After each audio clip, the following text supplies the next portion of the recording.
ये भी लोग कर लेते हैं कि भी एक दफ़ा औरत बेवा हो गई तो अब निकाह नहीं हो सकता इसका, क्योंकि ये बुरी बात है, बच्चे बड़े बड़े हो गए। तो क्यों भाई, बड़े बड़े हो छोटे छोटे हो, अल्लाह ने निकाह की हर वक्त इजाज़त दी है। तो इसी में माज़रत के साथ, इंतहाई माज़रत के साथ 4 शादियाँ भी दाखिल हैं। अगर कोई अल्लाह के हलाल से फ़ायदा उठाने के लिए 4 शादियाँ करता है, उनमें अदल करेगा, उनके हुकूक अदा करेगा, तो उसको बुरा भला कहना या उसका ये समझना कि मैं गोया अय्याश हो गया हूँ, तो ये भी अल्लाह के हलाल को हराम करने वाली बात है। आप नहीं करना चाहते ना करें। आप कहें मैं 4 नहीं रख सकता, यार बड़ी टेंशन है, फड्डे हैं, बीवियों के साले आ जाएंगे डंडे लेके सर फाड़ने के लिए, इस वजह से नहीं कर रहा, तो ये आपका हेडेक है भाई। हर हलाल काम के करने का हर एक में तपड़ भी नहीं होता। हर हलाल काम में कुछ ऐसे साइड इफ़ेक्ट होते हैं, आप कहते हैं यार मुश्किल हो जाएगा। लड्डू खाना हलाल है ना, लेकिन खाएंगे तो वज़न बढ़ेगा ना, जब वज़न बढ़ेगा तो कोलेस्ट्रॉल बढ़ेगा, कोलेस्ट्रॉल बढ़ेगा तो ये हो जाएगा, तो लोग लड्डू नहीं खाते। तो हर हलाल काम बाज़ दफ़ा इसलिए नहीं किया जाता भाई मैं अफोर्ड नहीं कर सकता। लेकिन अगर आप इसलिए नहीं कर रहे कि मुझे लोग अय्याश समझेंगे या मुझे बुरा समझेंगे, यार इसको दिल ही नहीं भरता, शादियों पे शादियाँ ही करता चला जा रहा है, ब्रेकें फ़ेल हो गई हैं, जैसे मेरे ऊपर तो ये इल्ज़ामात लगते रहते हैं, ठीक है ना, पता नहीं है क्या हो गया है, खैरियत तो है। मैंने जब तीसरी शादी की तो मेरे भाई ने मुझे कहा खैरियत, बड़े भाई ने, हालांकि बहुत अच्छे ताल्लुकात हैं मेरे उनसे, मैंने कुरान उन्हीं से पढ़ा है, मैंने जो कुरान पढ़ा अपने बड़े भाई से पढ़ा। तो मैंने जब तीसरी शादी की ना तो उन्होंने कहा यार बस करो यार, क्या हो गया मुझे कह रहे थे, मुझसे उम्र में काफ़ी बड़े हैं, तो क्या हो गया, ऐसे आंखें दिखाई उन्होंने।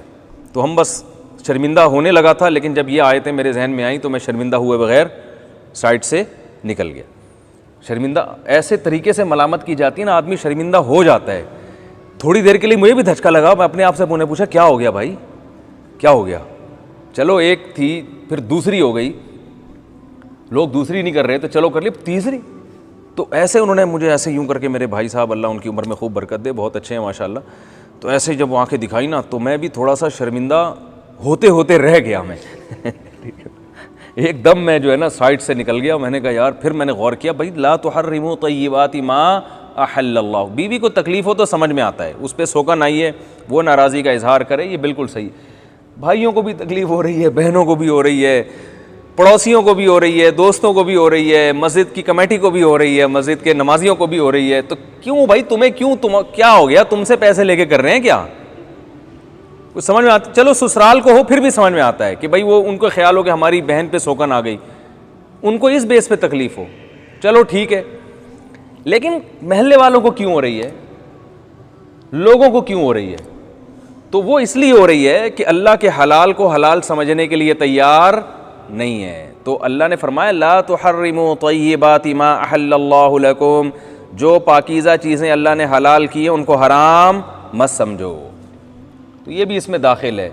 और उलमा ने लिखा है अगर कोई अय्याशी के लिए भी 4 शादियाँ कर रहा है ना, हुकूक अदा करने का इरादा है, अय्याशी का ये मतलब नहीं कि बस शादी कर करके छोड़ के तलाक़ें दे के शादियाँ करूँगा और हुकूक भी अदा नहीं, बस जैसे बाज़ लोग करते हैं, ये गलत है, इसको कोई अप्रिशिएट नहीं करता।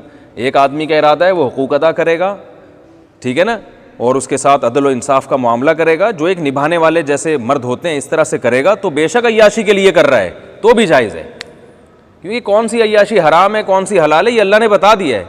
ओ भाई, आप खाना तो आपका मसूर की दाल से भी पेट भर जाता है ना, आप पिज़्ज़ा खाते हो तो ये अय्याशी है या नहीं है, बल्कि पिज़्ज़े में तो सेहत को नुकसान होता है, फिर भी उसे कोई अय्याशी नहीं कहता।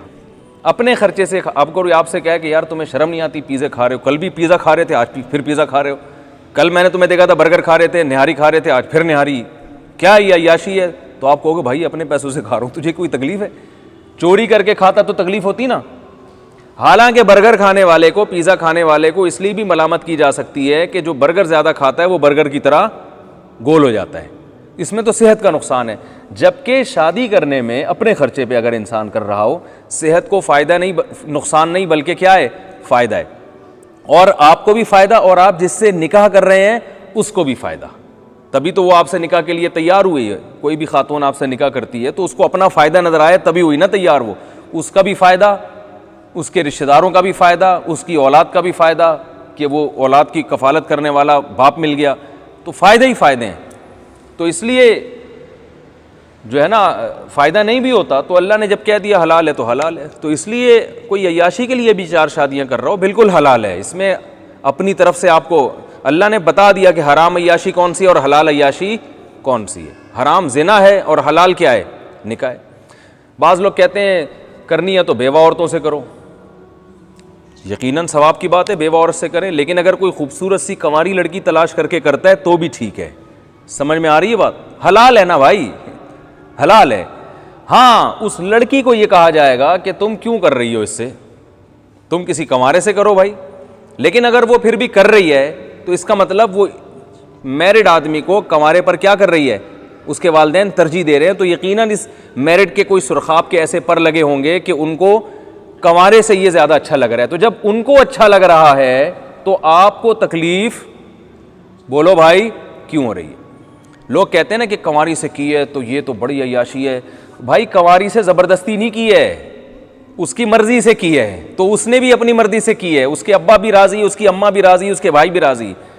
तो इसका मतलब है कि उनको इसमें कोई अट्रैक्शन नज़र आ रही थी, अट्रैक्टिव था उनकी नज़र में, तभी उन्होंने कर ली। तो आप पैगाम भेज देते, हो सकता है आपसे कर लेते वो, क्या ख्याल है भाई? लेकिन आपने पैगाम नहीं भेजा तो जिसने भेजा उन्होंने एक्सेप्ट कर लिया। ना खुद करते हैं ना किसी मैरिड को बोलो ना भाई करने देते। तो कोई चौथी शादी किसी कंवारी से करे ना और लोग एतराज़ कर रहे हैं कि कंवारी से क्यों की, कहना इसलिए कि आपने नहीं की, या तो खुद कर लेते।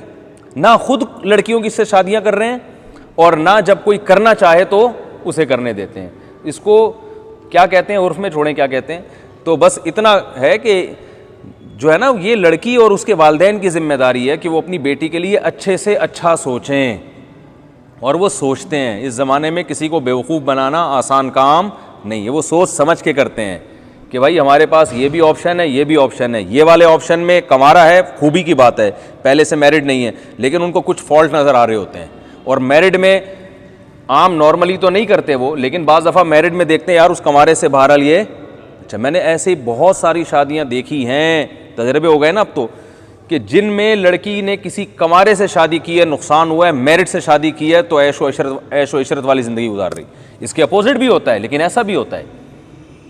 तो इसलिए अल्लाह ने इसमें आज़ादी रखी है, लड़की वालों को इख्तियार दिया है कि तुम कंवारे से करना चाहो, मैरिड से करना चाहो करो। अल्लाह ने उसको नहीं तरगीब दी कि पहले से जो शादी था उसी से करो। अल्लाह ने कहा तुम अपने लिए अच्छे से बेहतर देखो, और मर्द को कहा तुम अपने लिए बेहतर से बेहतर देखो। उसको भी बता दिया कि बेहतर से बेहतर देखो, मगर ज़रूरी नहीं कि मिल जाए। आपको भी बता दिया कि बेहतर से बेहतर देखो, मगर ज़रूरी नहीं कि मिल जाए। तो हो सकता है एक टाइम के बाद आपको कंप्रोमाइज़ करना पड़े। इसी वजह से दूसरी शादी के लिए मेरे पास आते हैं, मुझे बताते हैं भाई मुफ्ती साहब ऐसा रिश्ता चाहिए, यूँ हो तो यूँ हो। मैं कहता हूँ भाई सेकंड मैरिज में इस किस्म की आपकी शर्तें नहीं चलेंगी।